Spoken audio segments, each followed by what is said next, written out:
With Ontario being Canada's second largest province, there is so much to see. I've come to visit twice to see one of my dearest friends, and here's some of what we did that you should include on your next trip to Ontario. You can't go to Ontario and not go to the capital, Toronto. One of the coolest streets, especially for food, is Augusta Avenue. Here you'll find Hawker, a spot that uses forage ingredients to create beautiful and delicious seasonal dishes meant for sharing. Reservations are a must here. Depending on the season, a ferry ride to Center Island is highly recommended. It has an amusement park and beaches, and it is such a beautiful island to explore. For a day trip, go south into Hamilton, which is known as the waterfall capital of the world. There are over 100 waterfalls along the Niagara Escarpment, boasting more cascades per square kilometer than any other city globally. Loads of trails to hike through here. You'll most likely work up an appetite, so I recommend going to the Hardy Hooligan, an all-vegan punk rock spot with comfort foods dishes made from scratch. About an hour away from Hamilton is the famous Niagara Falls. They say the Canadian side is better for views of the falls, and I can see why.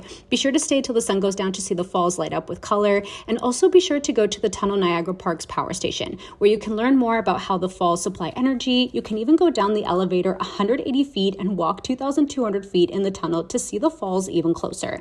If you're a foodie, you have to go to St. Jacob's Farmers Market. It is Canada's largest year-round farmers market. It has over 300 vendors, from crafts to food vendors, with cuisines from around the world. Quite a few of them had vegan options too, but go early because this place gets packed.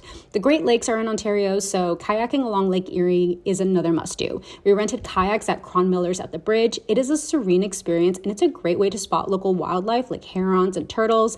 Lastly, Grand Bend Beach, nestled along the shores of Lake Huron in Ontario. It is 2.5 hours west of Toronto, and it is a beautiful spot to enjoy for the day.